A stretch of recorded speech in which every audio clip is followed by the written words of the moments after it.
Heart day ఈ సందర్భంగా మనందరం గుర్తుంచుకుంటుంది ఏంటంటే know the beat of the heart అంటే ప్రతి బీట్ హార్ట్ పుట్టినప్పటి నుంచి అడుగుతారు. సో దాన్ని ఎంతో మనం రెస్పెక్ట్ తోను జాగ్రత్తను చూసుకోవాలి. ఎందుకంటే మనం ఈ దైనందిన జీవితంలో ఈ స్ట్రెస్సెస్ కానీ తినే ఆహారం మనం ఎంత కరిగి కావాలి వాతావరణం షుగర్ కంట్రోల్ చేసుకోగలుగుతున్నాం, ఇంటి కంట్రోల్ చేసుకోగలుగుతున్నాం, మిగతా అన్ని చేయగలుగుతున్నాం కొంతవరకు. కానీ ఇవి మన చేతులు కాదు. మనం వీటి మీద కూడా దృష్టి పెట్టి వీటిని కూడా మనం కొంచెం జాగ్రత్తలు వేస్తే అండ్ షూర్ ఈ చిన్న వయసులో ఎస్పెషల్లీ ఇవన్నీ ఏంటంటే చూస్తాం ఏదో 40 ఏళ్ళు 50 ఏళ్ళు దాటిన వాళ్ళకి కాకుండా చిన్న వయసులో హార్ట్ అటాక్ వస్తుంది. వాటిని నిరోధించాలి. లేకపోతే ఫ్యామిలీ పేషెంట్కి అయితే ఫ్యామిలీ మీద కూడా.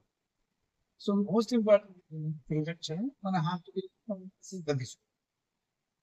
ఎందుకంటే ఏజ్ అయినా సరే కొంత టైం ఇస్తుంది. ఈవెన్ క్యాన్సర్ కొంత టైం ఇస్తుంది. హార్ట్ అటాక్ టైం కూడా ఇస్తుంది. అలాగే ఎట్టి పరిస్థితుల్లో మన అన్ని హార్ట్ అటాక్స్ ఫస్ట్ ప్రివెంట్ చేయాలి. కానీ కొద్ది జాగ్రత్తలు తీసుకుంటే సార్ వయసు వచ్చిన తర్వాత 35-40 వయసు వచ్చింది ఏమీ లేదని ఒక రొటీన్ చెకప్ చేయించుకోవటం మంచిది. షుగర్ కానీ బీపీ కానీ అట్లా వెయిట్ ఏదైనా కంట్రోల్ చేసుకో. తినే ఆహారాన్ని కంట్రోల్ చేసే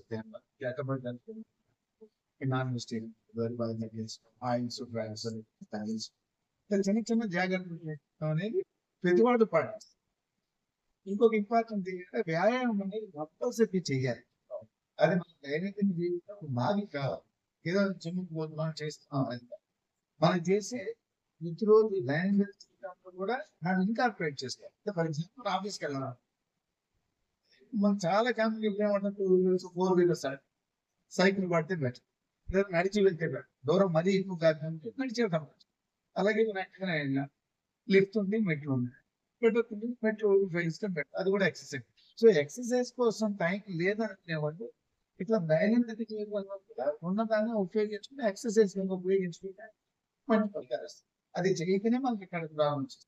దానికి సపరేట్ గా టైం లేదు, జిమ్ చేయడం టైం ఉంటే చేస్తాం అట్లా అయిపోతుంది. మోస్ట్ ఇంపార్టెంట్ మన దైనందిన జీవితంలో కూడా ఎక్సర్సైజ్ ఇంకార్పొరేట్ చేసుకుంది. చాలా వరకు ఎందుకంటే ఒకసారి వచ్చేసిన తర్వాత మన చేతిలో ఈవెన్ ది బెస్ట్ సెంటర్స్ అమెరికాలో కూడా 5 నుంచి 8 చచ్చిపోతాం హార్ట్ అటాక్స్. ఏం చేస్తే తెచ్చు. సో అది రాకుండానే ఆపాలి. ఇది మోడిఫై చేసుకుంటే లైఫ్ స్టైల్ అది హెల్దీ